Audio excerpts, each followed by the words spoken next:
Hello guys, नमस्कार मेरे प्यारे दोस्त और भाई और बंधु। आज की क्लास में जो आप लोगों को बीच मोस्ट इम्पोर्टेंट जीके के बारे में बताने वाले हैं, तो ध्यान देंगे और कंटिन्यू हमारे साथ ध्यान देंगे। बहुत बेहतरीन तरीक़ा से आज की क्लास में बताने वाले हैं। तो आज का क्लास में बहुत बेहतरीन तरीक़ा से जो कि आप लोगों को बीच बताने के लिए मोस्ट इम्पोर्टेंट क्वेश्चन लेके आए हैं।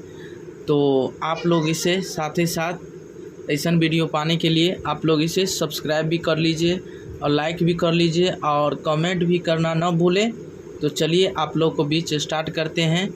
तो चलिए, और साथ ही साथ तो आज की क्लास में चलिए, तो भारत के किन राज्यों यानी भारत के किन राज्यों में उर्दू को द्वितीय भाषा का दर्जा प्रदान किया गया है, यानी बताइएगा भारत का, यानी भारत में जो हुआ था ये राज्यों में, तो उर्दू को द्वितीय भाषा का यानी दर्जा जो दिया यानी प्रदान किया गया है, तो बिहार और उत्तर प्रदेश से। कहाँ से किया गया है?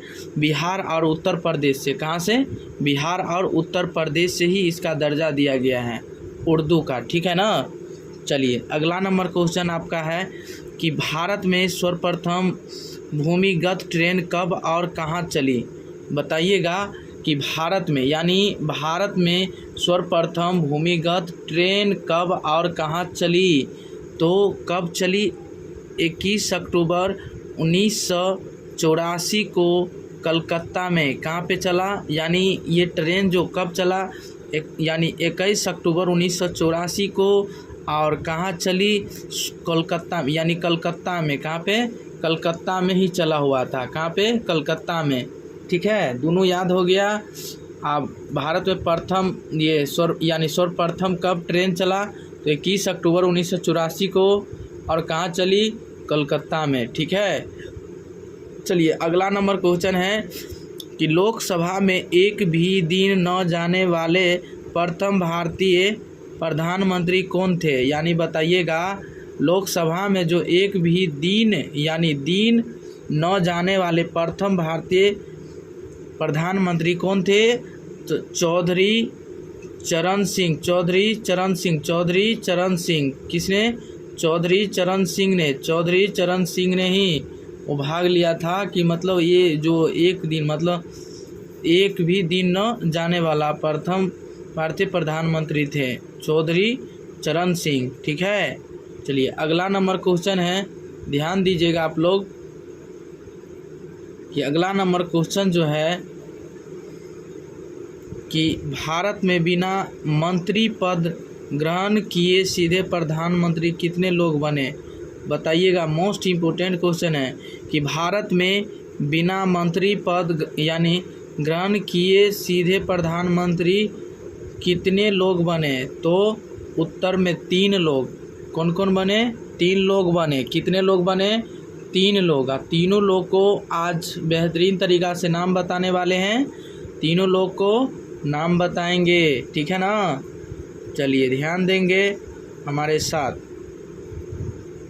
जो 3 लोग जो मतलब पंडित जवाहरलाल नेहरू, एक जो था पंडित जवाहरलाल नेहरू, दूसरा राजीव गांधी, दूसरा क्या था? राजीव गांधी, और तीसरा जो था वो चंद्रशेखर आज़ाद। क्या? चंद्रशेखर। किसने था? चंद्रशेखर, ठीक है ना। चलिए अगला नंबर क्वेश्चन है कि भारतीय क्रांतिकारियों यानी भारतीय क्रांतिकारियों में सबसे पहले किसको फांसी दी गई थी? यानी बताइएगा भारतीय क्रांतियों में सबसे पहले किसको फांसी दी गई थी? तो खुदीराम बोस को। किसको? खुदीराम बोस को ही, मतलब बोस को ये मतलब फांसी दी गई थी, ठीक है ना। क्रांतिकारियों में सबसे पहले किसको फांसी दी गई थी? खुदीराम बोस को, ठीक है ना। चलिए अगला नंबर क्वेश्चन है आपका, ध्यान दीजिएगा, मोस्ट इम्पोर्टेंट क्वेश्चन है और इसे याद भी कर लें और साथ ही साथ सारे दोस्त के पास भी शेयर भी कर लें। चलिए बताते हैं अगला नंबर क्वेश्चन कि राजीव गांधी के दादाजी का नाम क्या था? यानी राजीव गांधी के दादाजी का नाम था जहांगीर खां। यानी जहांगीर खां गुजरात, यानी जहांगीर खां गुजरात का। कहाँ का था वो? गुजरात का, कहाँ का? गुजरात का था, ठीक है ना। चलिए अगला नंबर क्वेश्चन पे ध्यान देंगे।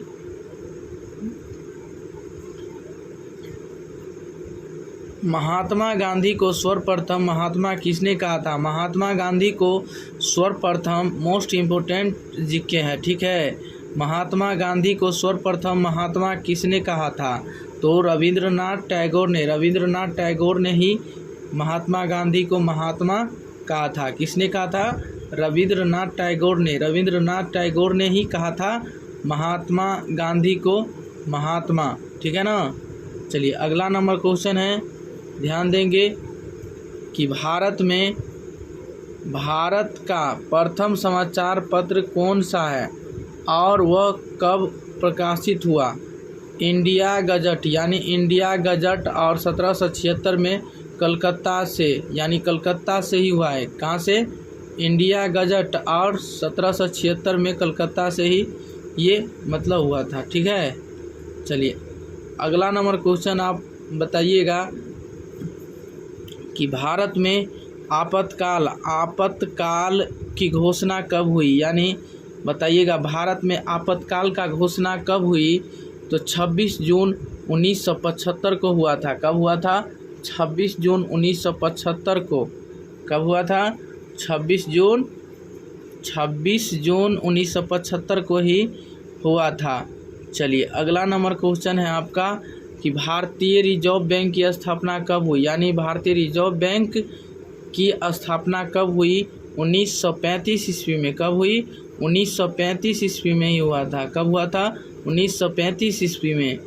चलिए अगला नंबर, भारत में सबसे बड़ा होटल कौन सा तथा कहाँ है?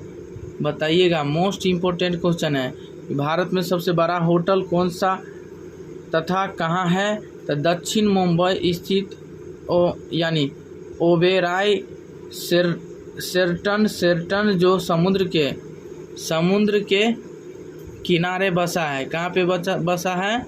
समुद्र के किनारे। दक्षिण मुंबई स्थित ओबेराय शेरटन जो समुद्र किनारे बसा है, ठीक है ना। चलिए ध्यान देंगे, और ऐसा वीडियो पाने के लिए आप लोग इसे सब्सक्राइब कीजिए, लाइक कीजिए, कमेंट कीजिए, शेयर कीजिए, ताकि जब लाइव क्लास आऊँ तो आप लोग को भी ज़रूर मिल सके। तो चलिए आज की क्लास में आए, तब तक के लिए बने रहें।